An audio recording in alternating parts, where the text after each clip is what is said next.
Hi everyone, Nic Reveles here for San Diego Opera, and this is the San Diego Opera Podcast. I thought it would be interesting to ask the question, just who is this Tosca person?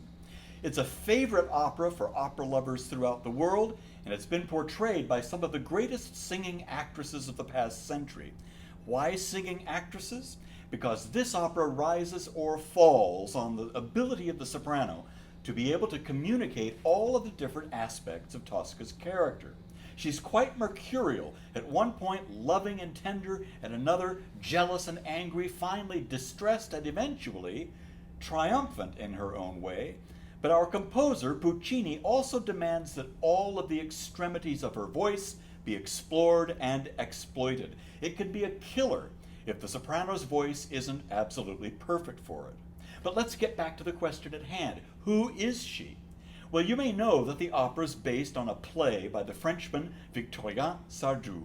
His works were great examples of what was called the well-made play, a stage entertainment that was usually 5 acts long and steeped in historical detail. Today, we'd find this kind of play quite boring and way too long. In fact, none of Sardou's plays are performed anymore. They've gone so far out of fashion. The great thing for us, though, is, as opera lovers, that Sardou based the work on characters and events that actually occurred in history. In fact, he's so specific about these things that we can actually date the events that take place in the opera. An 18-hour period beginning on June 16th and ending at dawn on the 17th, the year 1800. We know that because of the political background of the story, the constant struggle at the time between royalists and revolutionaries. On June 14th, Napoleon Bonaparte and his French army, representing the revolutionaries, was fighting the Austrian royalist forces at the Battle of Marengo, trying to drive the Austrians from Italy. During the action of the play, La Tosca, news of the battle leaks to Rome, where the story takes place.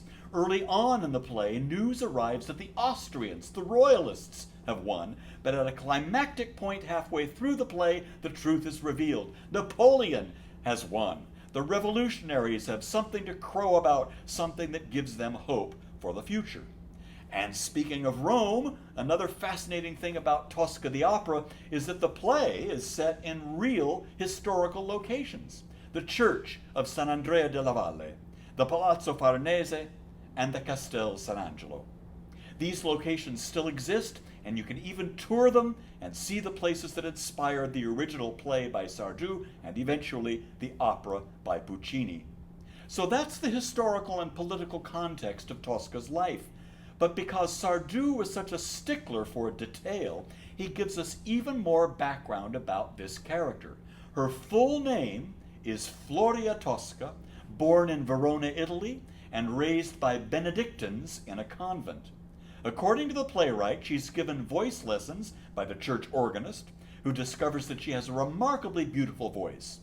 Featured as a soloist at church services, her fame as a singer begins to spread, so much so that the composer, Domenico Cimarosa, a real historical figure, comes to hear her and pushes the convent school to release her so that she can become a professional opera singer. Now, the Benedictines aren't readily willing to do that. They're not crazy about the idea, but the Pope happens to hear her at a service, and he too demands that she be released to become an opera singer. Now, all of this is pure fiction. I doubt the Pope would have been interested at all in whether a certain singer went into opera as a career or not. But it makes for great background for the character, who's then described as being the toast of Italian opera culture, singing to great accolades at theaters such as La Scala, the Teatro San Carlo in Naples, and the La Fenice in Venice.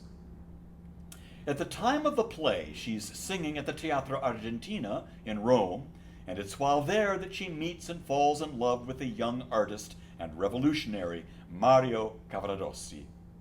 So the character Floria Tosca is completely, thoroughly made up, but she's given so much specific background by Sardou, she comes across as quite believable, as a multi-layered and interesting person who was first brought to life on stage by the great actress Sarah Bernhardt. In fact, La Tosca became something of a dramatic calling card for this actress, and Puccini saw her in the role in Florence just a few years before the premiere of his opera in 1900. What I really find fascinating about all this history is that the composer and his librettists, Giuseppe Giacosa and Luigi Illica, have taken what is essentially a long, boring play with far too much exposition and far too much narrative into one of the most compact and exciting musical entertainments ever created.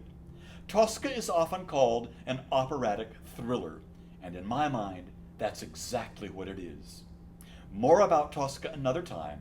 I'm Nic Reveles, and I'll see you at the opera.